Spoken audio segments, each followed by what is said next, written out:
de Lampita.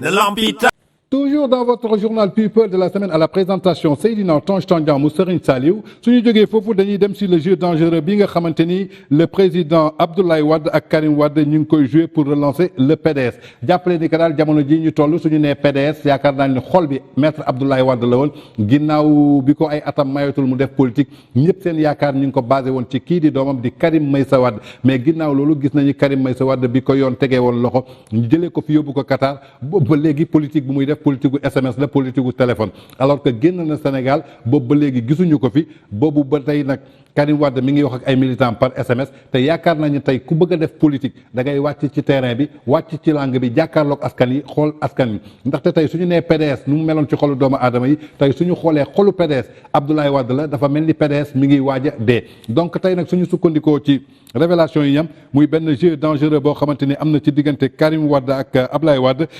lépp pour relancer parti bi di PDS suñu xoolee les Wade et le PDS sont dans la tourmente. Et pour ne pas sombrer dans l'oubli, le fondateur de ce parti et son fils héritier du parti tente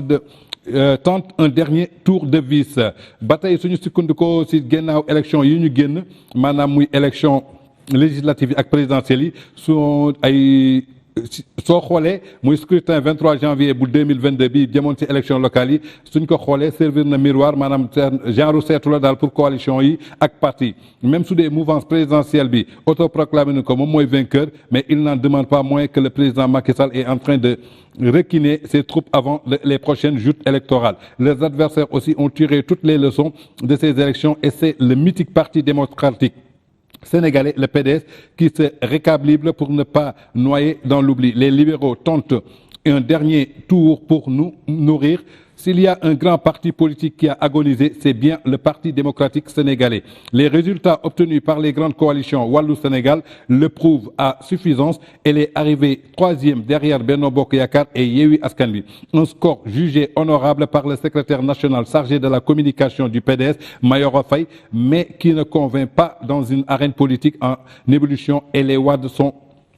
principales cause de cette débâcle donc ba tey suñu sukkandikoo ci élection yi ñu génn gis ngeen ni que PDS muy waa coalition wàllu Sénégal ñoom ñoo jël troisième position ci ginnaaw wàllu Yewwi Askan Wi loolu yëpp suñ ko jàppee même ñoom suñu gisee ni résultat bu baax la jàpp nañu que daal kenn indiw ko lu dul Wade yi muy Ablaye Wade ak doomam bi di Karim Wade ginnaaw bi ba tey gisuñu leen dégguñu leen tey ñi ngi nekk ci benn tourmente boo xamante ni kenn xamul lan la kenn xamul nag Ablaye Wade ak Karim dañuy jouer benn jeu bu dangereux pour PDS mën a dunduwaat ndaxte ñi ngi jëm ci élection législative maanaam pour fal député yi le 31 juillet inchallah ba tey suñu sukkandikoo ci la non participation du fondateur du parti Abdoulaye Wade à la campagne électorale a impacté les résultats de Wallou Sénégal. En effet, pour la première fois depuis 1978, le PDS part dans des élections sans le pape du Sopi. Le Parti démocratique sénégalais est le principal locomotive de cette coalition. Un géant comme Wade aurait fait taguer la balance en faveur de Wallou Sénégal. Après le père, c'est le fils Karim Wade qui a anéanti les chances qui restaient à cette coalition. Karim a tout fait pour bloquer leur principal candidat Doudou Wade, des lacunes qui ne sont pas passées inaperçues durant le scrutin du 23 janvier 2022. Le PDS qui a appris de ses erreurs essaie de se rattraper par les législatives du 31 juillet 2022 et la présidentielle de février 2024, mais cet rattrapage est un moyen encagoulé pour les ramener le chouchou des libéraux aux affaires. Le retour de Karim Wade, notre candidat, est aujourd'hui une exigence nationale. Son exil forcé n'a que trop duré. Je peux vous rassurer que Karim Wade participera à la prochaine élection présidentielle, a déclaré Mayoro Faye dans un entretien avec un journal de la place. muy benn déclaration boo xamante ni suñ ko démontré le mal profond au sein de ce mythique parti sans un leader suñu sukkandikoo ba tey dafa mel ni parti boo xamante ni amul leader ndaxte pour la première fois dans l'histoire ñu gis élection boo xamante ni ñi ngi fay def PDS di def campagne te gisuñu Ablaye Wade te xam nañu Ablaye Wade fépp fu mu àndoon ak waa PDS moo nekk ci xol doomu aadama yi mënoon na yokk seen score mais gisuñu Ablaye Wade gisuñu Karim Wade bi nga xamante ni moom moo waroon doon na papam boobu war a dundalaat PDS parce que nee nañu parti boo gis dafa war a am xol maanaam le cœur du parti du PDS tey mën nañu jàpp Abdoulaye Wade la wala doomam boobu di Karim Wade mais c'est arrivé sont doublement une contrainte pour le PDS. Une nouvelle reconfiguration des profils s'opère dans le landerneau politique. Les jeunes poussent les vieux à la retraite. Et l'arrivée de Abdoulaye Wade risque d'être plus qu'un problème qu'une solution salvatrice. Même s'il occupe une place importante dans le cœur des Sénégalais, Wade sera incapable de faire taguer la balance en leur faveur. Il lui faudra pousser Karim à prendre ses responsabilités, mais le long silence de Wade fils les handicaps. Opposé à Macky Sall, la manière directe, il se contente de faire des communiqués de manière indirecte, une chose qui ne finit pas par laisser les Sénégalais. L'arrivée du fils de Wade pourrait certes faire changer les choses à tous les nouveaux. Karim Wade, Ousmane Sonko et Barthélémy Diaz forment un triangle de feu qui ne laissera aucune marge de manœuvre à Macky Sall et la coalition Benno Bokk Yakaar. Mais cette tentative est la dernière pour la relancer le PDS. Si le parti échoue à revenir aux affaires,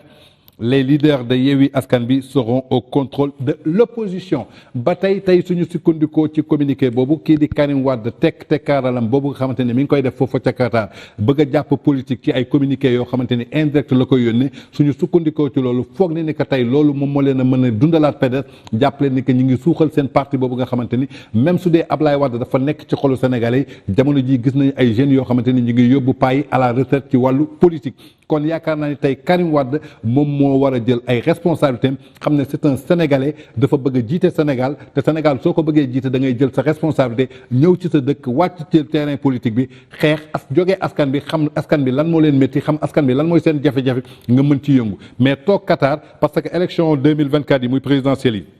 ñaari at moo ci des donc ñaari at yooyu soo ñëwul préparer sa terrain kañ ngay ñëw gis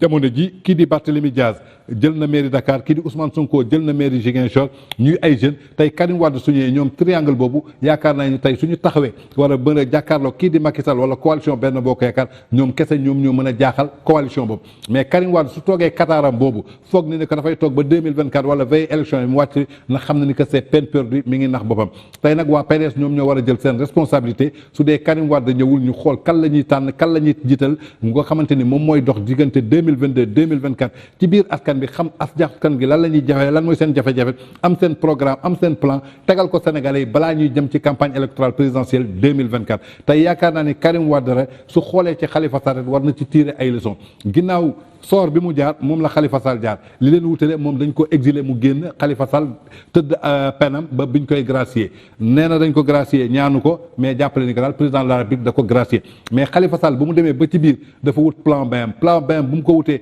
dem na jëli ji doomam bii di Barthélémy Diaz xam na ni am na fit ñemee na wax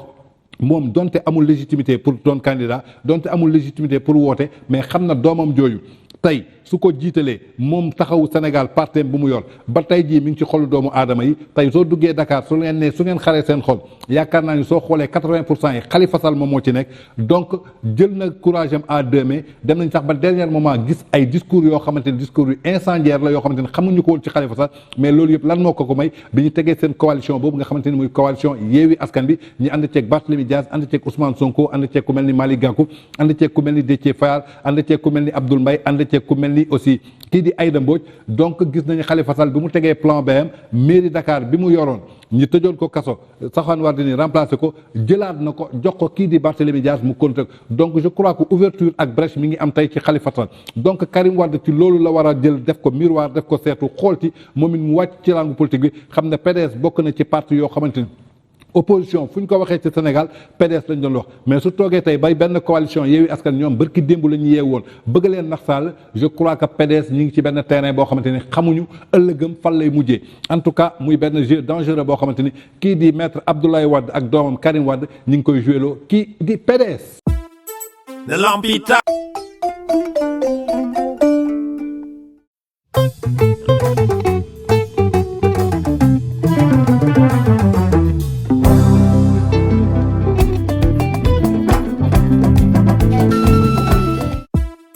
de Lampita.